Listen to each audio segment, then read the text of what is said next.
Radhe Radhe everyone, कैसे हैं आप लोग। तो आज आपके लिए लेके आई हूँ नवरात्रि में कलश स्थापना कैसे करनी है। जो नवरात्रि में कलश स्थापना का बहुत ही ज़्यादा महत्व है, लेकिन कलश स्थापना में बहुत ज़्यादा कन्फ्यूजन रहता है कि हमें कलश में नारियल कैसे रखना चाहिए, किस दिशा में रखना चाहिए। तो आइए आज जानते हैं। कलश स्थापना के लिए आप कलश मिट्टी का भी ले सकते हैं और तांबे पीतल किसी का भी ले सकते हैं, जैसे आपकी श्रद्धा हो।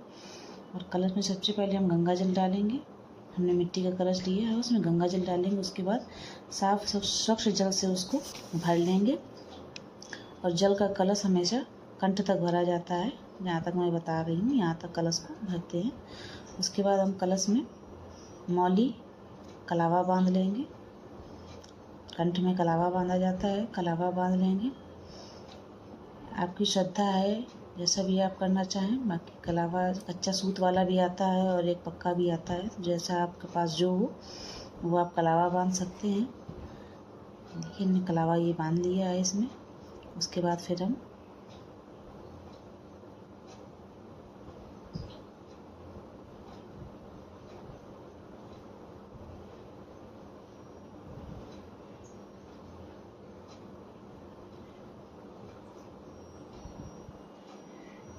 अगर वीडियो आपको थोड़ी सी भी हेल्पफुल लगे तो ज़रूर कमेंट में जय माता दी का जयकारा जरूर लगाएं।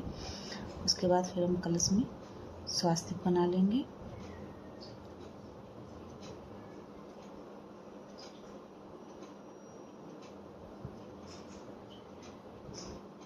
फिर इसमें हमें 5 चीज़ें डालनी होती हैं। हल्दी की गांठ ना हो तो आप सूखी हल्दी डाल सकते हैं। लौंग, इलायची, सुपारी, पैसे, फूल, ये सब चीज़ें हमें इसमें डालनी होती हैं। तो ये कलश के अंदर ये 5 चीज़ें हम डालेंगे। इसी में फूल रख लेंगे, ये कलश के अंदर डाल देनी होती है। कलश स्थापना में इस चीज़ का बहुत ज़्यादा महत्व है, तो आप लोग भी ध्यान से डालिएगा। उसके बाद फिर हम इसमें आम के पत्ते सजाएंगे। हमारे पास अशोक के पत्ते थे तो मैंने वो लगा दिए हैं। आपके पास अगर आम के पत्ते हों तो आप वो लगा सकते हैं, नहीं हो तो अशोक के पत्ते से भी पूजा हो जाती है। तो इसमें अशोक के पत्ते हमने लगाए हैं। अशोक के पत्ते 5, 7, 9 जो भी आप लगाना चाहें वो लगा सकते हैं। अच्छे से इनको हम सजा लेंगे कलश में, और सुंदर सा कलश सजा के तैयार करेंगे, इसको अच्छा लगे हमारा देखने में।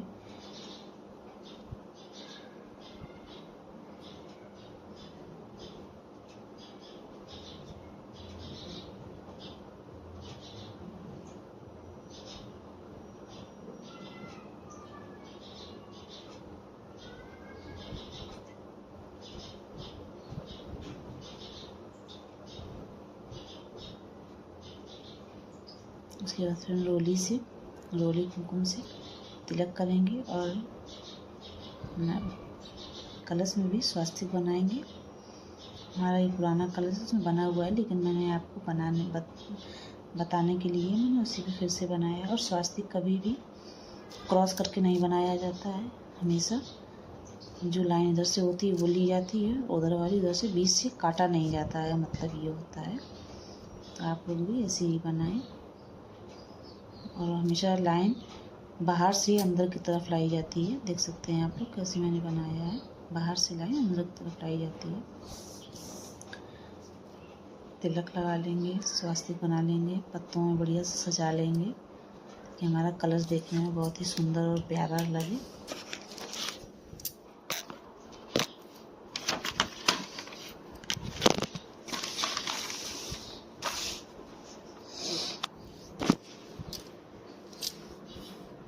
अच्छे से स्वास्तिक बना लें और ध्यान रखें स्वास्तिक उल्टा ना बन जाए, इसलिए आप इस चीज़ का खास ध्यान रखें।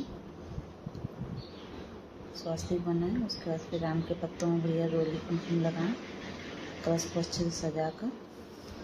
और उसके ऊपर हमको नारियल रखना है। नारियल का मुख हमेशा, अगर आप सीधा नारियल रख रहे हैं तो ये जो नारियल का मुख होता है इसको हमेशा ऊपर की ओर रखेंगे। और पहले नारियल का हम पूजन कर लेंगे रोली और हल्दी से, कुमकुम से, और तिलक कर लें। और मैंने ये वीडियो एकादशी के दिन शूट किया है, इसलिए मैंने इसमें चावल का इस्तेमाल नहीं किया है। मैं इसमें तिल चढ़ा रही हूँ। और जब हम लोग कलश स्थापना करेंगे तिल की जगह हम लोग चावल का इस्तेमाल करेंगे। थोड़े से तिल हमने कलश के अंदर भी डाल दिए हैं, तो आप लोग इस चीज़ का खास ध्यान रखें। मैंने एकादशी के दिन ये वीडियो शूट किया इसलिए मैंने तिल डाले हैं, बाकी डालने चावल ही होते हैं। नारियल का पूजन करके फिर उसमें चुनरी लपेट लेंगे। चुनरी लपेटना अनिवार्य होता है, आपके पास जैसी हो श्रद्धा, बड़ी छोटी वैसी चुनरी आप लपेट लें। उसमें कलावा बांध लें, मौली या कलावा बांध के उसको फिर हम कलश के ऊपर रखेंगे। अगर आप सीधा नारियल रख रहे हैं तो नारियल का मुख ऊपर की तरफ होना चाहिए, और अगर आप नारियल जो लिटा के रखा जाता है वैसा रख रहे हैं तो नारियल का मुख अपनी तरफ, जो पूजा करता है साधक की तरफ हमेशा नारियल का मुख होना चाहिए। तो इस चीज़ का खास ध्यान रखें। ये जो मुख ये जो है ये पीछे की तरफ रहेगा।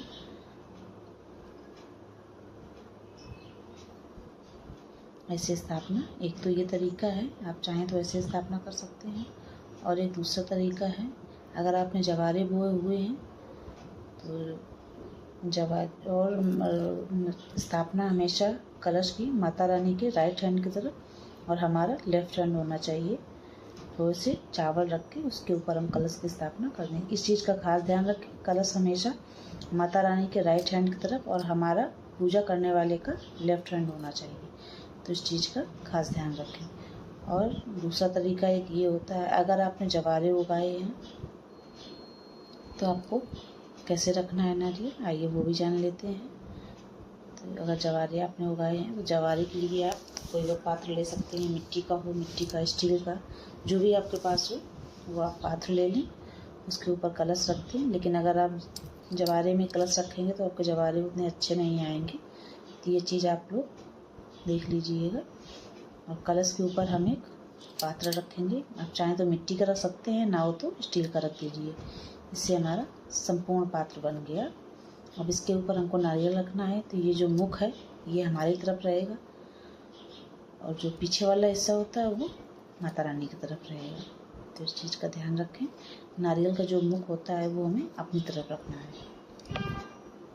तो आप लोग अच्छे से पूजा का विधि विधान जानकर ही कलश स्थापना करें, जिससे माता रानी प्रसन्न हो और आपके घर में धन की खूब बरकत हो। अब आप अच्छे से अपने परिवार का पालन पोषण करें। तो नारियल रख सकते हैं ऐसे।